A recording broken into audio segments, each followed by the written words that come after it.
ها پرون د دې ځای پورې مونږ خبره کړې وه چې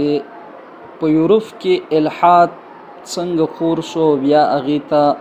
زیات تقویت د چا د وجې نه میلاو شو، چا الحاد ته زیات هغه کار وکړو. بیا چارلز ډاروین تعارف مو کړی و چې دا کم سړی و، د کومه نظریه پیش کړې وه چې د هغې د وجې نه الحاد ډېر په تیزۍ سره هغه خور شو. نن دا خبره کوو چې د یورپ نه اسلامي ملکونو ته او بیا خصوصا بر صغیر ته، پاک و هند ته د الحاد څنګه رالی. نو الحاد پاک و هند، بر صغیر، اسلامي ممالکو ته په دې طریقه باندې رالی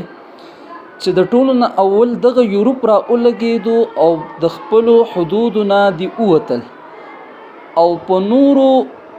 ملکونو باندې د خپل حکمرانی کولو هغه قدم واغستو او په دې کې هغې په پوره دغه سره یعنی کامیاب شو. اخر دا چې دی په اسلامی ممالکو باندې هم خپل حکومتي هغه اقتدار حاصل کو او دغه شانته کې سیاسي قوت چې نو هغه د دې خلقو یعنی د یورپ خلقو مغرب لاس ته لاړې.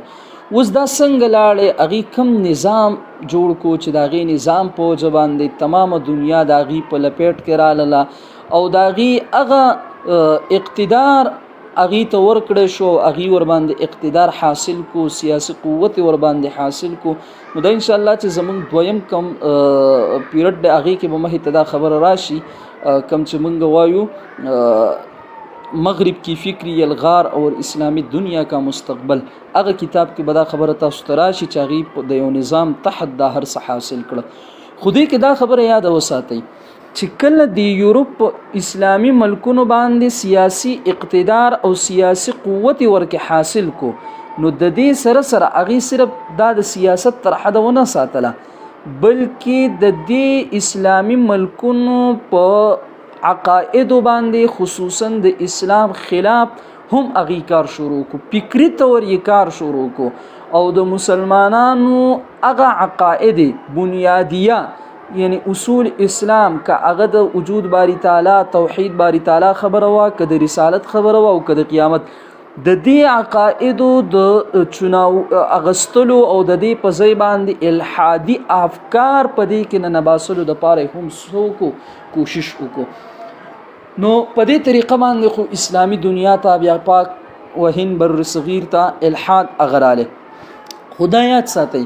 کله چې الحاد د اسلامی دنیا ته رالی نو د دې خلاف په یو دریو طریقو باندې رد عمل لاله. بعضی علماو تقسیم کړی دی چې په څلورو طریقو سره دا رد عمل لاغلی و. د اسلامی دنیا د دغه الحاد خلاف رد عمل په څلورو طریقو باندې تاسو ذکر کوي، یعنی څلور طریقو سره هغه رد عمل لاله د څلورو خلقو د طرف نه. اول نمبر رد عمل چې هغه رالی نو هغه د هغه خلقو چې کوم حکومتي اقدار او په حکومتي ادارو کې پاتې کېدل، یعنی د چا سره چې د حکومتونو واګې وي، نو یو رد عمل د هغه خلقو د طرف نه رالی. تاسو ورته مسلم اشرافیه ویلی شئ، دغه کم حکومتي اقدار او حکومتي واګې چې د چا سره وي، دې خلقو د الحاد خلاف رد عمل سو، نو دی د مغرب مکمل پیروي وکړله، د هغې تابعداري وکړله او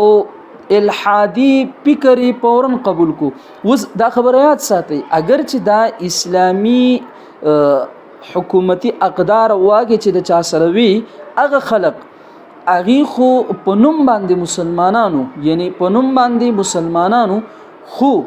دننه چې کوم دی نو هغه الحاد طرف ته تلي او ملحدین ترېنه جوړ شوي وو. او یا خو داسې وه چې دا نارې یې ولګولې د سیکولرزم چې وی دا مذهب زمونږ انفرادي سیز دی او په اجتماعیت کې چې کوم دی نو هغې بالکل انکار وکړو د مذهب د خبرونه او هغه د یورپ خبرې سکړې قبول کړي. نو ګور اول نمبر رد عمل دا رالی چې مکمل پیروي وکړی شوله، یا خو جزئی طور یا کلی طور.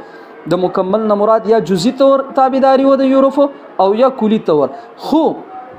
هغې چې دی نو الحاد قبول کو. بیا په نوم باندې خدا مسلمانانو، خو نور دننه چې وو هغه الحادي او ذهن د هغې ټول د یورپ سره وو او ذهن الحاد طرف ته هغه څه شوی وو تللی وو. دا د مسلم اشرافیه د طرف نسو دا یو رد عمل په دغه کې پراتلو د چا کې د الحاد کې. دویم نمبر خدا خبره هم یاد ساتي چې دی خلق دا کار ولې کو نو د سره حکومتي واګي وي وس د دې د اغه په پیروي نه کولو کې بیا د دې اغه مفاد ختمیدل نو د خپل دنیاوي مفاد د وجنه خپل اخرت اغم سکو اغه ختم کو او اخرت ځان له خراب کو. پدې کې لکه د ترکی کم مصطفی کمال فاشا چې دا سره لکه دغه فکرواله سره د ایران رضا شاه چې دغه شان د یونس حبیب بور دغه یو سړی تیر شو دغه شانت پاکستان کې جنرال یحیی چې دام د دې شو شکار شو. بهر کې دا یو رد عمل یعنی یو رد عمل د مکمل تابعداري یا خو په طریقې د جزوي سره یا په طریقې د کلی سره یعنی دې سو کړ د مغرب تابعداري وکړه او دا د مسلم اشرافیه د طرفه و. دویم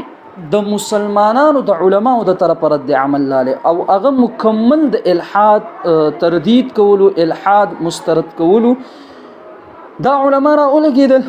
د مغرب سره مشابهت مکمل طور اغي حرام وګڼلو. دا یو چې د مغرب فکر د مغرب لباس اغي سره اغا اپناول یا د مغربي نظریات کوم دي نو دا مکمل د اغي مخالفت وکړو. پدې کې لکه قاسم نانوتی رحمه الله غنت شخصیات را د محمود الحسن رحمه الله د رحمت الله کیرانوی رحمه الله غنت کې لوی لوی شخصیات را او اغي دغه افکار سو کړه مقابله وکړه او دغه د یورپ افکار او د یورپ نظریات مکمل تور سکړل مسترد کړل. د دې وجنه د رد الحاد په باب کې د قاسم نانوتی رحمه الله د رحمت الله کیرانوی رحمه الله د دې د کتابونو موږ لره سکول پکار دي مطالعه کول هغه پکار دي. دویم نمبر رد عمل هغه مکمل مسترد کول د نظریات د یورپ هغه نظریات او داغي هغه الحادي فکرو چې دا د جانب د علماو د طرف نه راغلی او د مذهبي طبقه او د مذهبي واګو لرونکو خلقو د طرف څخه شو راغلی وو. دریم نمبر رد عمل هغه د هغه خلقو د طرف نه چې هغه په متجددین سره یادېدل دی خلقو سو کو د خپل مذهب بدل کو اسلام یې په هغه افکار په جامه کې سکو پیش کو د اسلام د بعضی بنیادی عقاید نه هم انکار وکړو او دا کوشش وکړو چې د اسلام او دغه شانت کې د یورپ نظریاتو مغربي نظریاتو په منځ کې مطابقت راولي. نو مطابقت خوراتلې نشو نو سچلې وکړو خپل د اسلام بنیادی نظریات ورته سکړل داغي کې د بازو انکار وکړو او هغه مغربي افکار سکړل هغه اومنل او په دینوم باندې چې ردی په منځ کې موږ تطبیق کو. دا کم خلقو په دې کې سر سید احمد خان غونته خلق رااله د دین روسته بیا غلام احمد پرویز سیدنو دغه افکار او نظریاتو ته زیات ترویج ورکو د داسې خلقو د طرف رد عمل لاله خدا رد عمل نو بلکې دا سو مطابقت د اسلام او د الحادی نظریات او یورپی نظریات ومنس کې پیدا کولو خود اسلام هغه ټول اصل شکل چو هغه ورته بدل کو بلکې یعنی دهم د الحاد قبول کو مغربي نظریات قبول کړل یورپی نظریات قبول کړل افکار باندې رالل خو صرف هغه نوم یې ورله بدلو چې مونږ سکو د دې په منځ کې یو مطابقت کو امي په ځان باندې مذهبي رنګ چړاو کو او هم هغه الحادي. نو دویم نمبر دا دریم رد د دې خلق راغلی او رد عمل چې مطابقت د اسلام او د مغربي افکارو په منځ کې پیدا کو دا دغه متجددینو طرف راغلی. څلورم نمبر د هغه خلقو د طرفه راغلی چې اغي ته جدید مصلحین په نوم باندې خلق یادوي. دا هغه خلقو چې دی خدا سه وکړل د اسلام مقدمه په یو نوې شکل کې هغه عین اصل به هغه خو په ساينسي توګه باندې هغه مخې ته راوسته چې دا د ساينس خلاف نه ده د ساينس مطابق ده. او دویم ګوره کم چې د مسلمانانو علماونو اغي خو الحاد مکمل رد کو د مغرب سره مشابهت هم حرام وګڼو. دی خلقو داسې وکړل وی تاسو سره د دینه چې مسلمانان هم یې خو تاسو جدید ټکنالوژي ور سره هم زده کوي او ساينسي علوم مو باندې زیات فوکس ورکو چې د یورپ سره کم سیز دی دا خو زمونږ د مسلمانانو ناغسته او د هغه ابو علي سینا د امام رازي او د جابر ابن حیان دغه خلقونه غسته نو تاسو د خپل ورثه چې دین واپس د دې خلقونه واخلي. دا لکه علامه محمد اقبال شو، علامه شبلی نعمانی شو، داسې قسم خلق را ولګېدل. خو بیا دې هم بعضې خبرې داسې وي چې هغه په دې انداز باندې کول وو چې مذهبي علما ګوره کوم چې زموږ مذهبي علما لکه قاسم نانوتي صاحب دی نو هغې په دغه وخت کې مقابله سخته ګڼله او د هغې کار دا و چې مقابله وکړی شي مکمل الحادي افکار، یورپي افکار، دا نظریات څه که ته مسترد کا. بیا وروسته په خپلو خلقو کې د دې خبرې شعور چې اوس څه وکړه جدید ټکنالوژي حاصله کا، ساینسي علوم، خو دغه وخت کې خو لا دې خبرې څه نه وکړی، اقرار نه وکړی او دې خلقو سره د دې نه چې د اسلام مقدمه هم لړوله او ورسره د جدید ټکنالوژي په حصول باندې، په جدید تعلیم حاصلولو باندې هم زیات فوکس ورکو. دا د دې د طرفه رد عمل و. بیا دا دوه ډلې داسې وي مذهبي علما او دغه شان د جدید مصلحین چې د رد یعنی د الحاد خلاف یعنی کار کړي. بعضو په دې چې د هغې هتیار حاصل کا لکه جدید مصلحین چې علامه محمد اقبال صاحب شو، شبلی نعمانی صاحب شو. دې باب کې د سید ابوالاعلی مودودي صاحب خدمات په هم څه ګڼي